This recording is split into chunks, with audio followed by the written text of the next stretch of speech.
Yesus berkata kepada murid-muridnya, ada seorang kaya yang memiliki seorang administrator yang menjaga barang-barangnya. Mereka pergi untuk memberitahu pria ini bahwa administrator membuang-buang uang.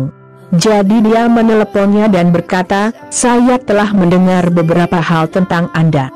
Sekarang perhitungkan administrasi Anda karena Anda tidak dapat melanjutkan sebagai administrator saya lagi. Kemudian administrator berpikir, bos mengucapkan selamat tinggal. Dan sekarang, apa yang harus saya lakukan? Saya tidak memiliki kekuatan untuk menggali bumi dan saya malu untuk mengemis. Saya sudah tahu apa yang akan saya lakukan. Jadi, ketika saya dipecat, saya akan memiliki teman yang akan menyambut saya di rumah mereka. Kemudian dia menelepon semua debitur bos dan bertanya yang pertama, berapa hutangmu pada bosku? 100 bara minyak. Dia membalas. Administrator berkata, ini akun Anda.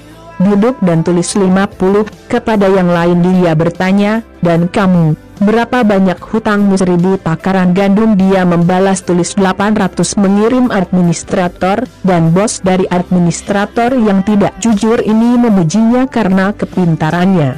Dan Yesus melanjutkan, orang-orang di dunia ini jauh lebih pintar dalam bisnis mereka daripada orang-orang yang termasuk dalam terang. Jadi saya katakan kepada Anda, gunakan kekayaan dunia ini untuk mendapatkan teman sehingga ketika kekayaan kurang, mereka akan menyambut Anda di rumah yang kekal. Siapapun yang setia dalam hal-hal kecil juga akan menjadi orang yang hebat, dan mereka yang tidak jujur dalam hal-hal kecil juga akan menjadi besar. Karena jika Anda tidak jujur dengan kekayaan di dunia ini, siapakah yang akan menempatkan Anda dalam kendali atas kekayaan sejati? Dan jika Anda tidak jujur kepada orang lain, siapa yang akan memberi Anda apa yang menjadi milik Anda? Seorang budak tidak dapat melayani dua tuan pada saat yang sama, karena dia akan menolak yang satu dan lebih memilih yang lain, atau dia akan setia kepada yang satu dan membenci yang lain. Anda tidak bisa melayani Tuhan dan juga melayani uang. Orang Farisi mendengar ini dan mengolok-olok Yesus karena mereka menyukai uang. Kemudian Yesus berkata kepada mereka, kamu terlihat baik di mata orang lain, tapi Tuhan tahu hatimu. Karena apa yang menurut orang sangat berharga tidak ada artinya bagi Tuhan. Hukum Musa dan ajaran para nabi berlangsung sampai zaman Yohanes Pembaptis. Sejak saat itu, kabar baik kerajaan Allah telah diumumkan, dan semua orang berusaha untuk memasukinya. Lebih mudah bagi langit dan bumi untuk menghilang daripada satu aksen diambil dari kata-kata hukum. Jika seorang pria menceraikan dan menikahi wanita lain, dia melakukan perzinahan. Dan siapapun yang menikahi wanita yang diceraikan juga melakukan perzinahan. Yesus melanjutkan, ada seorang kaya yang mengenakan pakaian yang sangat mahal dan mengadakan pesta besar setiap hari. Ada juga seorang laki-laki miskin bernama Lazarus yang tubuhnya penuh luka dan mereka tinggalkan di dekat rumah orang kaya itu.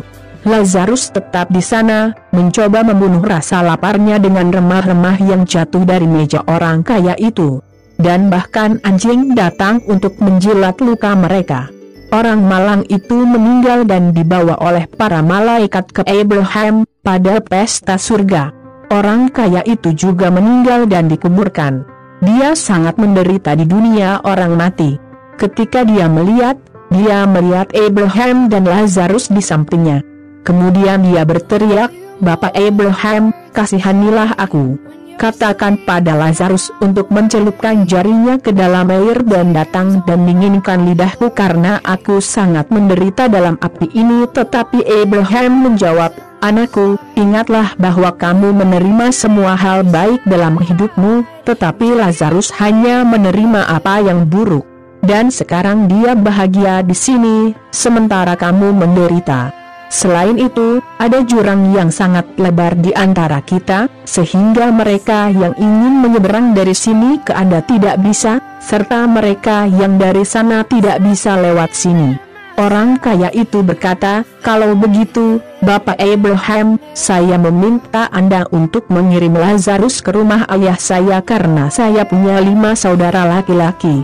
Biarkan dia pergi dan peringatkan mereka agar mereka tidak datang ke tempat penderitaan ini." Tapi Abraham menjawab, "Saudaraku memiliki hukum Musa dan kitab para nabi untuk memperingatkanmu. Semoga mereka mendengarkanmu itu tidak cukup." Bapak Abraham, jawab orang kaya itu. "Namun, jika seseorang dibangkitkan dan pergi berbicara dengan mereka, maka mereka akan bertobat dari dosa-dosa mereka." Tetapi Abraham menjawab, "Jika mereka tidak mendengarkan Musa atau para nabi, mereka tidak akan percaya, bahkan jika seseorang bangkit." Lukas 16:1-31.